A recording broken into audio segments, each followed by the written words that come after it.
Today on this episode, we have Amy Larson, the current SVP of Sales and Marketing at RX Green Technologies, and formerly, marketing and communications leader at Tilt Holdings, where she guided hundreds of brands across the United States. She's seen every aspect of our industry, from the boardroom to the cultivation, and actually a lot of advocacy, which we're going to get into. She is a groundbreaking leader in our space, and I am so stoked she's here. Amy, thank you again for jumping on this morning. I want to dive into probably the most salient topic of the week, year, month, which is, from your vantage point, when we see the market compressing, erosion of margin, either, where you've had so much experience at the brand level or at, RX Green, what was it like at Tilt to see it compressing, and what's it like now in this new role that you have? Yeah. It's, when I was at Tilt, it was interesting to watch it compress because we were, we had dispensaries and brands in Massachusetts, right? Massachusetts has saw some of the most rapid price compression at that time back in, 2022, 2023. I think as much as it kind of sucks to hear it, it's a right sizing of the market, right? I think there were a lot of growers, there were a lot of brands, there were a lot of companies, whether they were, MSOs or not, that were, looking to capitalize the most on, the green rush while it was happening. And the problem was, I don't think a lot of people really put truly thoughtful operational business plans in place. And I think a lot of people forgot about high school economics, the law of supply and demand. What happens with supply and demand? As supply increases, then price drops. As demand increases, price goes up. So as we're flooding the market with all of these products and all of this flower, I think there were two things happening. I think one, we had not created enough consumer demand. And two, there was just an oversupply. So that's a natural correction of the market, not just on the Tilt side, on the cultivation side. We also are seeing it on, now being on the ancillary side at RX Green. There was a thinking at one time that, going from being vertical and brands and all of the things and plant touching to being back on the ancillary side would be a little bit easier. And it's really not, because our customers and our partners are also, subject to the margin compression. Everybody's looking to create operational efficiency. Everybody's looking to try to get more out of their dollar, more out of their teams. And that's what I think that we're seeing compress in the market. And I think it's affecting people's jobs. It's affecting people's brands. It's affecting people's, success. And I think there is, there's a lot of things that are out of everyone's control at this point. 280E, descheduling, rescheduling, all of those things that we've kind of been waiting on, not getting a lot of traction on. But I think I think a significant chunk of the compression that we're seeing is really a right sizing of the market. And I think it's something that all industries go through.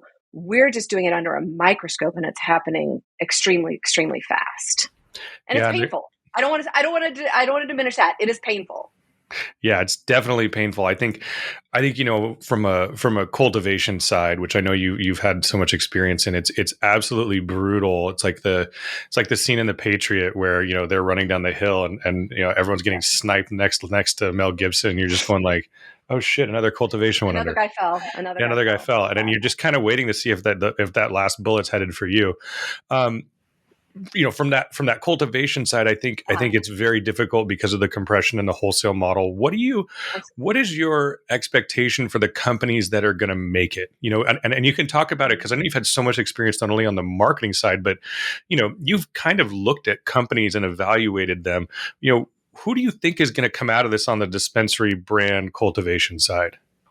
I think it's going to be the businesses that have put together a plan that is based on the current reality of the finances, of the market, of the consumers.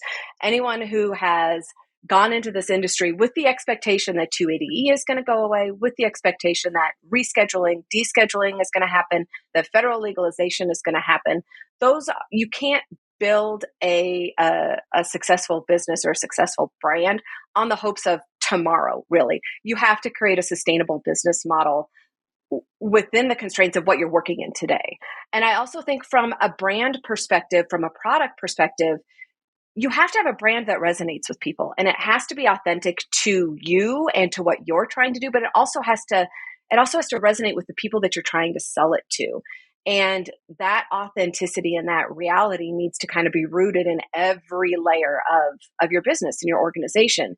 And I think we also have to stop expecting that just price is going to win on everything. And right now it is, but ultimately, once you convince, and this is Greg, you've been in marketing too. This is not a new adage. Like, once you convince a coupon shopper to buy using a coupon, you're never going to get them to pay full price.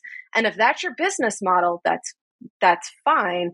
But that's not, if you want to set yourself up as a high-end brand or a luxury brand, you can't be discounting it all of the time because you're eroding your own value. That was kind of a roundabout answer to your No, question. it's 100% true.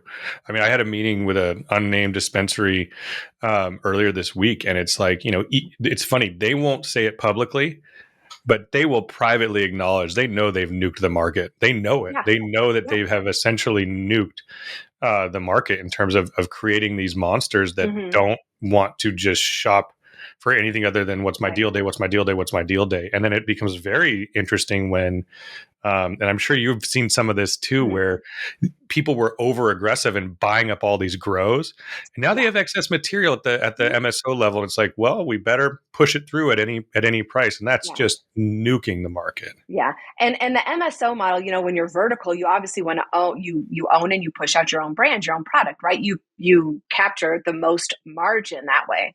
The problem is consumers don't necessarily want to buy just your brand, and consumers who understand cannabis are now understanding that, oh, this is the same strain in 3 different boxes. Why am I paying, $15 for it here and $20 for it here and $30 for it here? Consumers are savvy to that, and they've understood that. I think the discount model, the drive to the bottom, like, it's just, I honestly think some of it has been, it's happened out of desperation. And I think it's happened out of desperation due to the limits that we've had placed on us from a marketing perspective. How else do you advertise what you can sell? How else do you get in front of customers when you're trying to get in front of consumers with half of the tools in your tool belt that a normal CPG, a normal product would have to work with? And so I think some of that has been out of desperation because we're not able to cross state lines. We're not able to advertise freely. We're not able to do all of these things. And again, you still have to have a solid brand in place to do that. But I think you're right, you've got all of this excess product. Now we've got to, get rid of it. But it's kind of an easy button. Discounting is an easy button to get rid of product. And I think ultimately it's going to kill, it's not going to kill the industry. It's going to really harm the future, profitability of a lot of brands coming into this space. Yeah, completely agreed. And it's funny that you had a lovely dovetail there into my next question for you. Look, you had a really funny quote, I think when you and I were talking a couple of weeks ago about being in the marketing space in cannabis is basically having both of your hands tied behind your back. Yes.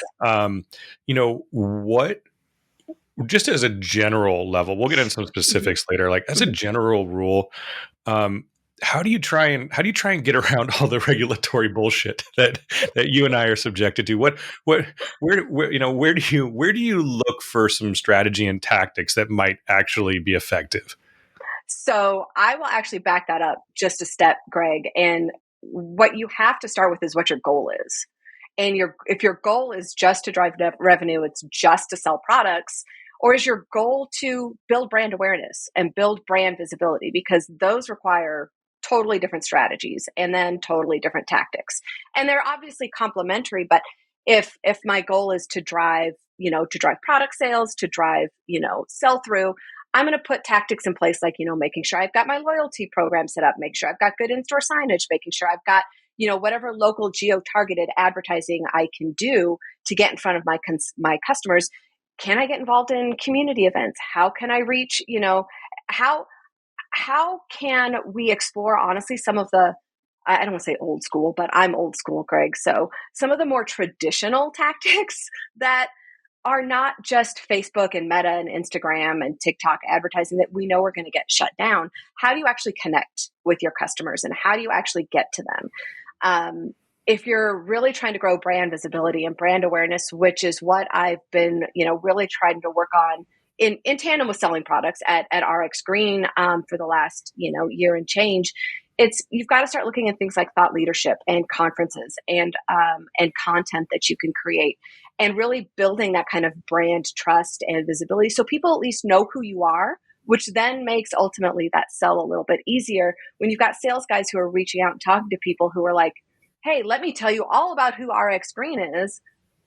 That I'm able to help shorten that conversation when people are like, oh, I know who you are. Oh, I saw you. Oh, I've seen your ads. I've talked, So it depends ultimately on what your goal is. And then, there's some really unique things on the garden side, on the dispensary side. There are ways to get around the filters, but I think ultimately you have to just put your efforts where they're going to support your goals. And one last thing I'll say, because I had, when I was at Tilt, there was, I had a senior leader on my team who kept harping on social media. Why isn't this on social media? Why aren't we putting it on social media? Why isn't it on our Instagram? Blah, blah. And I'm like, because we've had that account shut down so many times. We have a handful of followers, and it's not really driving traffic. It wasn't driving at the time. That channel was not driving traffic back to our website. It was not driving sales. So we chose to put our efforts into the platforms and into the places that actually were driving traffic and driving sales. And I think just because everybody's doing it is not a good enough reason to do it. Completely agree. Especially if you're resource strapped, like everybody is. Yeah, everybody's resource strapped. Yeah, I mean, I still, I still go and do bud tender trainings myself, right? You could argue, is that the best use of my time? I don't know, but I like connecting. Mm-hmm. It's interesting to me because when I first met you at Tilt, I actually didn't know that you were in tourism before that. And I would love it if you explained how someone makes the pivot from tourism to cannabis to land up where you ended up. So I did. I worked in tourism and restaurants and food and beverage, destination, hospitality, PR, some, lifestyle. I did do some work with, New Belgium and La Marca, Prosecco, but primarily my heart, I grew my career initially in tourism. And it was in about 2014, right after Colorado had, legalized, the adult use market was opening. A company approached me, and it was My 420 Tours. And they were one of the, if not the first, consumption tour company, and they were looking to how do we get involved with how do we get in front of travel writers, how do we get involved with convention and visitors bureaus, how do we get involved with people who are bringing tourists into the space, how do we get the word out about our product. And so it was a really fun kind of entree for me into cannabis to kind of marry up both of these things. And at that time, it was really interesting because back in 2014, 2015, the Colorado Tourism Office wanted nothing to do with cannabis. They wouldn't talk about it. They didn't want to even acknowledge that people might be coming to Colorado for cannabis, for weed, in their words. And it was very much, it was like, okay, guys, like I've been involved in Colorado tourism at this point for, 15, 16 years. If you think people are only coming to Colorado for cannabis, you have not been doing your jobs. But taking that, before I move next, the interesting piece about that is almost every conversation I had with national travel writers, people who wrote for big travel and tourism publications, would look at me like I asked them to kill their child. Oh, I don't want to talk about that. I'm like, I'm not at this point asking you to get high. I'm not asking you to consume. I am sharing this experience with you. And I think that shows a little bit how far we've come, because now, people will talk about it all the time, but 10, 11 years ago, people who were not part of the industry, who didn't understand it, it was still very much taboo to even talk about. But I say that because then for me, it drove a learning experience for me. And that's when I come from, pretty conservative family, not that you know it now, to I'm in cannabis. My youngest sister is an award-winning, ice hash maker. So 50% of my dad's kids are in the industry. But at the time, it drove for me an opportunity to understand cannabis, to start to learn about it. And I actually then I went and worked at a different marketing agency, and I really dove in. And part of my job was to understand how deeply we wanted to play in cannabis. And the more I learned, the more I saw this is a really cool opportunity. This is a really cool plant. There's a lot of need for some professionalism in the industry. Remember, this was back in 2014, 2015. And there's a lot about this plant out there that people don't know and don't understand. And for me, my kind of light bulb moment was actually sitting at a conference in Phoenix in October of 2015. And I saw Ricky Williams and Kyle Turley and someone else speaking on a panel at this conference talking about how their coaches and physical therapists and team physicians were pushing everything on them, from narcotics to pain pills to go out and drink and all this kind of stuff, when really it was cannabis that was helpful to them and helped them heal and help them relax and help them overcome the pain that they were dealing with. And Ricky Williams basically gave up his career in the NFL for cannabis. And fast forward 6 years, I got to meet Ricky Williams when we launched the Heisman brand at Tilt, and I got to tell him that story and how he was really part of my light bulb moment of, we've been lied to. I'm a product of the DARE generation. Nancy Reagan told us to just say no. We said no. Some of us said no. Some of us said no. But now, and that to me was the we've been lied to hit home so strongly for me that in addition with the opportunity, I actually went back to the CEO of the agency I was at and said, we need to invest in this. We need to be part of this. And so we actually I built out the cannabis division of that marketing agency and got to work with some really cool brands. Some of them are still around. Some of them are not. I got to help launch Pop and Barkley. I got to help, work with Seed and Smith.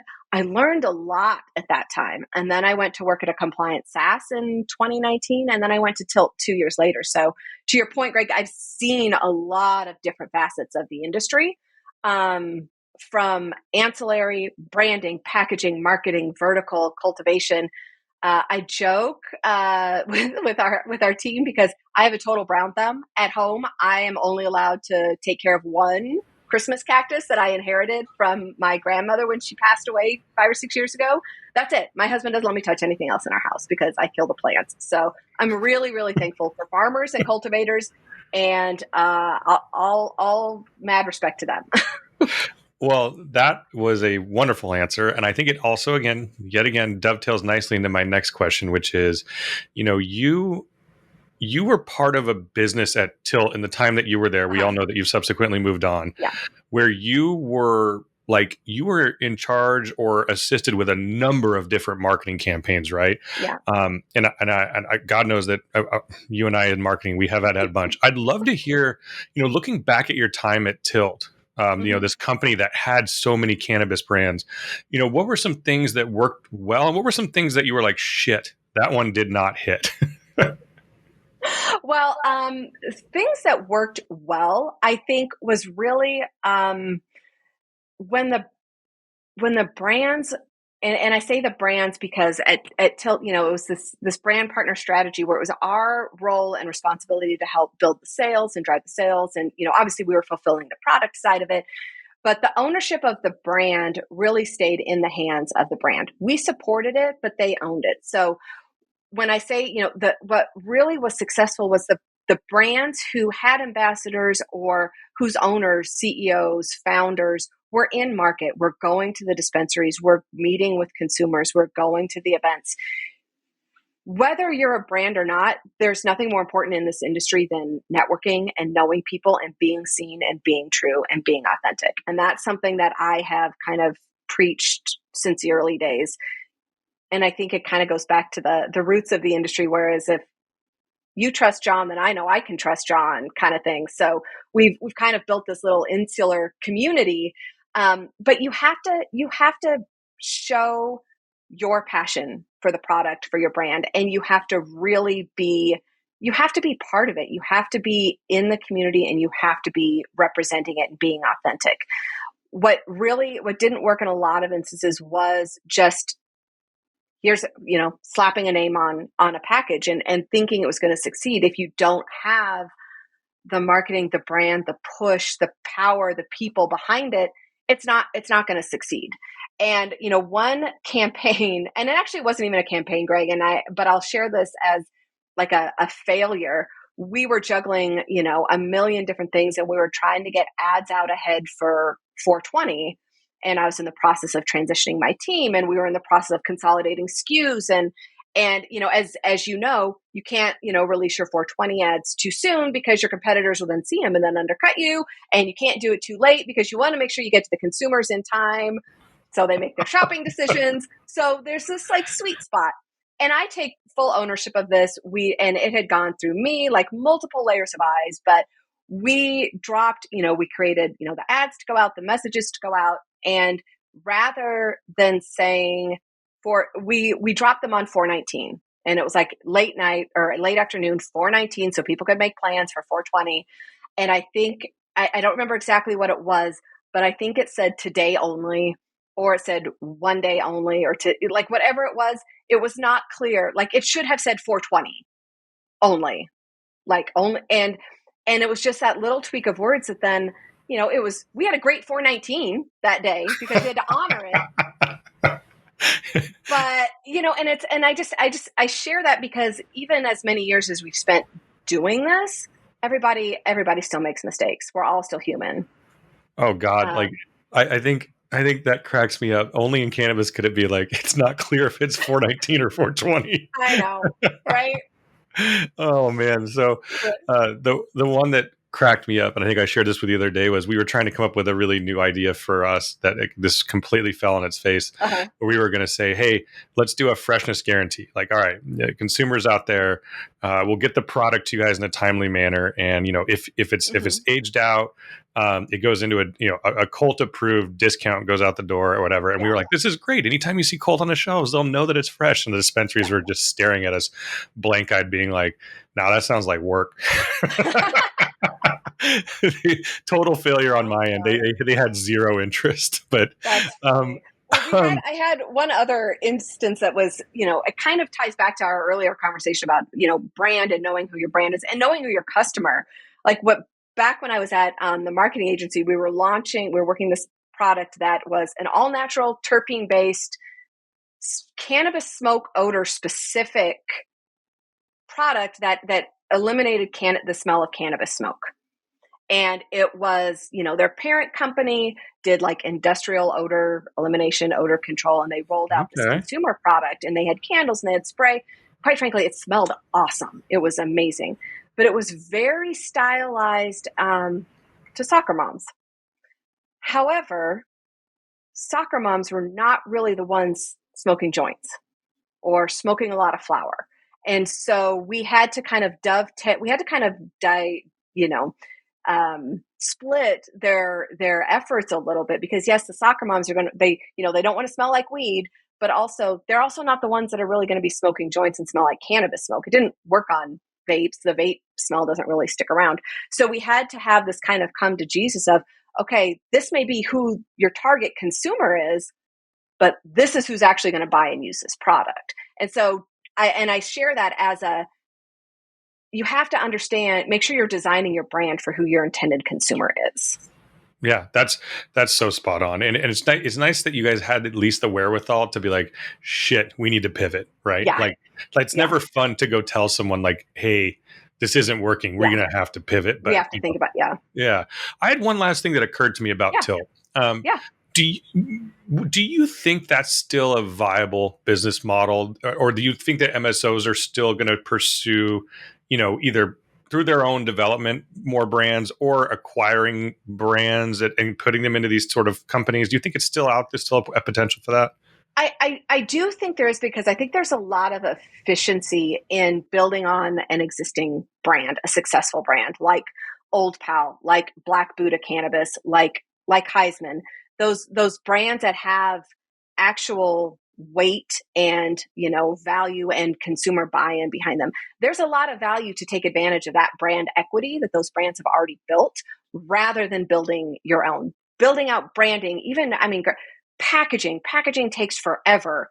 And, trying to plant, yet another SKU on the market when you can say, hey, let's partner. And a lot of those relationships, and Greg, I'm sure they're white labeled, right? So it's not that, Wana has a license in every market. It's Tilt has a license. Tilt is growing, manufacturing unique strains to go into these products.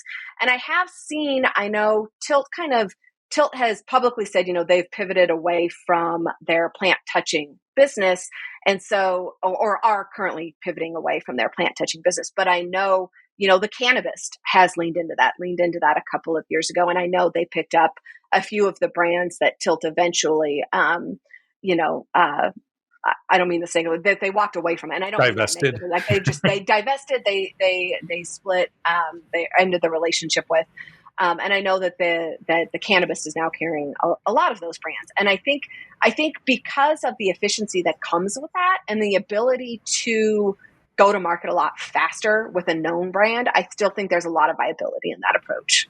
Yeah, and it's really interesting. One of the things that really blows my mind is, all these consumers that are out there, you can see the brand power that somebody has as they move from state to state. One of the funnier things to me is consumers aren't usually aware of, like, well, wait a minute. I had, I'm just going to pick something random. I had Jeter's in California and it was fucking fire. I've had it in Arizona and it sucks. I am not saying that, by the way, Jeter's. Right. No, I picked you at random because you're massive. But that white labeling process that you talked about, it is not a transparent part of our industry. And if you don't get those SOPs right and transferred from state to state, you are kind of fucked, no matter how good your brand is. Yeah. Yeah, you are. You have to. I think that underscores the aligning with partners who share your same values, right? It's making sure you've got customers, whether you're the operator or you're the brand, those brand values have to align. And I think that whether it's, one of these white labeling brand partnerships, Greg, or even if it's just you're a brand and you want to get your product into a dispensary, understanding the business values and making sure they align, making sure people get paid, making sure, their bud tenders aren't jerks when you walk in the door, making sure that they acknowledge people and take the time to talk to people who, look like me walking into a dispensary. And I've done this for 10 years. I have a really good handle on what I'm looking for when I'm walking in, but it can still be overwhelming sometimes. And I think, and on the opposite side, we talked a little bit the other day, Greg, about, having brand values and making sure that those carry through your entire organization, because you could have a really fire brand, amazing packaging that's flying off the shelves. But if your sales guy's an asshole, if your sales guy doesn't follow up, if my orders are late or whatever, like eventually your brand values aren't lining my pockets, and I can't waste any more time on that. So they're hard decisions hard decisions to make, but making sure that your brands are aligned, I think, is a really critical point. We have to be a little, I say this, opportunistically, but we have to be a little less, I'm sorry, I say this optimistically. We have to be a little less opportunistic and a little more realistic and strategic. Yeah, absolutely. And I think doing the little things well on the back end, to your point, goes a long way. I can put out all the art I want and everyone can be like, that's fucking cool. But if I'm not delivering, my main product, which is cannabis, to a dispensary in a timely manner at a price that makes sense, then what am I doing? Right. Right. I want to touch on something which I think is super cool. Talk to me about your advocacy, hashtag Canamom, all of the things that you do that are not the, total pro that I know on the business side who's killed it in different verticals in cannabis. There's another side to you that I definitely want people to know about. We talk a little bit about that for us. Sure. So again, honestly, kind of going back to that aha moment that I had about 10 years ago. That was also about the time I got really involved with NCIA. The National Cannabis Industry Association, was involved with them for a long time. I actually now sit on their board. And the reason I tie that kind of together with the Canamom is that there's so much destigmatizing that we still need to do with this plant. And look, I am I am clearly a white suburban literal soccer mom. My daughter played soccer for 12 years. She just stopped now. She's playing flag football. Which is amazing. But I am also married to a police officer.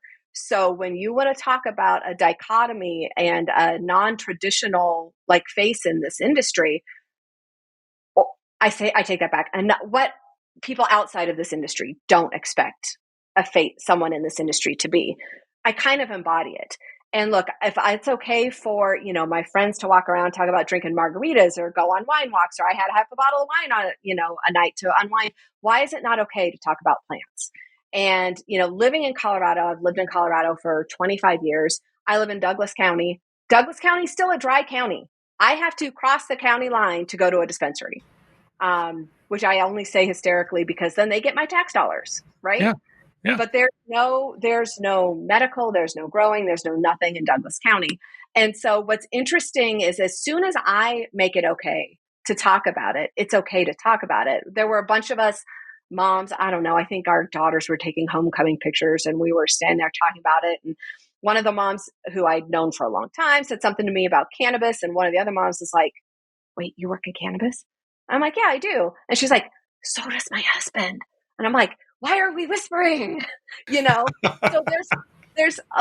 there's small things and big things that we do, advocating for, reform at the legal level, for rescheduling, descheduling, making sure that people are aware of the hamstrings that this industry is facing, as well as just being the face down the street of someone who works in cannabis, uses cannabis, who's also married to a police officer. We can all, live together. Cannabis is not this big bad danger that we were told it was. It's a plant. It's a God-given plant. It was put here to heal us, and it was put here for us to use. And why have we demonized it so bad? So that's, not a solid tactical answer for you, Greg, but that's kind of the approach I take in just everywhere I go. No, I love it. I have to ask one question. Does your husband catch any shit on the force for you being in cannabis? No, they actually, for a long time, I was referred to as the drug czar. and it's, they get and I just kind of tell my guys I'm on the wrong side of the industry. I came into this too late. There's no drug czar money. That's not what it is. It's long gone, baby. It's long gone. Nobody's got the drug czar money. But no, it's fun. He doesn't get a lot of shit. It's just more fun ribbing. So that's great. How times have changed. That's amazing. It is. Well, and it's funny because, when he was an officer when Colorado, switched, turned out, the legal market opened up, and he's like the weirdest, it was early January. He's like the weirdest stop he ever had was pulling someone over and having to give him his drugs back because he could legally have them. I have seen these, and these are yours, and now I'm returning them to you. I've seen these are within the legal limit. You can have them back. Right. Amy, I have a couple more questions for you. Sure. You've been very generous with your time. One of the interesting things about you is that you have been able to walk into many different boardrooms and many different high-level executive areas, and also interact with those, like you talked about, those guys who might be the smaller guys, own a brand. And now at RX Green, you're yet again interacting kind of with almost back in the dirt again, right? And I guess, is there any through line that you see about who is going to be successful as a leader in this business, and who you look at and you're just like, oh God, that kind of, what is that through line for you? Yeah, for me, and I've had the benefit of working with a lot of really good bosses and leaders over, the years of my career. I've had a handful of ones who who we won't talk about, but I think what I see, whether you're a grower, whether you're a leader, I look for authenticity, I look for transparency, and I look for accountability. As a leader myself, if something goes wrong on my team, if my team makes a mistake, if something goes, unless they're, committing a crime or somebody dies, if a mistake is made, that's on me, right? I own that because that's my team, that's my responsibility. I expect that type of accountability from people that I work for. I expect that from people that I work with. And I think people who have that kind of authentic, transparent, but also very kind of driven, like, this is what we're aiming for. This is what we're trying to get to. And taking almost, I don't want to say a non-emotional perspective on it, because everything is emotional. And I think we have to be passionate about this plant to be successful in this industry. But I think taking a very true operational, realistic focus and applying that to, and just kind of melding that together. You can be passionate, but you also have to be realistic. Yeah, passionate and pragmatic at the same time, but leading with authenticity, leading with transparency, leading with accountability. And I think that is what I look for. I mean, Gary, probably like you, I've been sold we're going to have an exit and you're going to get rich. And at all of the places I've worked for, it's never happened. So, I'm not counting on a windfall anywhere in cannabis, but we do it for the love of the plant. And quite honestly, for me, even more than that, it's the people. It's the people in this industry, and people who you can count on. And I think there are a lot of people you can count on. There's a lot of people you can't, but you just have to surround yourselves with the people who you can. And I always say we have to continue to lift up the good people. Yeah. And surround ourselves with them. Oh, that is very well said. Because ultimately, the bad ones are going to, whether they know it or not, are going to start to get exited. And you and I talked about that the other day too. It's, there's an unwritten blacklist out there. Oh yeah, and once you're on it in cannabis, especially, word gets around. We all talk. Yeah. I was talking to someone just the other day about somebody I did not enjoy doing business with. My last one for you, yes, Amy, is one of my favorite questions. Given how much experience you've had in cannabis and experiences, what's that one thing that you kind of wish you had known earlier? And it doesn't necessarily have to be a negative or a positive about our industry. You've been so high level. Like what stands out to you? You're like, shit, I wish I would have known that. I wish I would have known it was going to be this hard, this long. And I say that, coming from a very blessed position in this industry, and I acknowledge that, but I think, I say this encouragingly, if you are not afraid of hard work, if you're not afraid of wearing 14 hats, if you're not, if you are very passionate about the plant and what you're trying to do and willing to work hard, this is the place to be. If you're looking to come in and make a quick buck, or, get out, or, have a quick exit, this is not where you need to be. I mean, I joke, Greg, I started in marketing, at RX Green. I started in marketing. I took over the sales team. I now know more about supply chain and production capacity and inventory management and all of the things than I ever thought I would ever have to do when I got my degree in journalism 100 years ago. And knowing that, the stressors and the challenges and the new positions that were put in, they're all just feeding us for whatever our next step is. And everything I've learned, as much as there are days that I want to pull my hair out, it's all building to something. And I think we just all have to, and I don't know if that really answers your question, Greg, but I think had I known it was going to be this hard 10 years ago, I might have rethought it, but I'm really glad I didn't, because of the relationships I've made, the experience that I've had, and quite frankly, if I've done any bit of good helping to destigmatize this plant and help to move things forward, then it was worth it. Well, I have no doubt that you definitely have. Your reputation as a professional is well known throughout the industry, and I think honestly the key thing to your point of everything that you said is I am so clear with people about, hey, should I get into this space? And I'm like, sit down and let's really discuss that. Yeah. Because there is a world where you can, like, my favorite thing you've ever said is, if you're going to go out and hire someone who's leaving cannabis, and I held no ill will towards people who leave cannabis at this point, it's brutal. Yeah. You're getting an all-star. You're getting someone who's worn 14 hats. They've been punched in the face 100 times. And I love your sentiment there that, like, it's really fucking hard, but you're glad you did it. No, I am. And just to, I know we're kind of trying the knock here, but, I have, especially in marketing in cannabis right now is really hard. Senior level marketing positions are very few and far between at this point in the industry.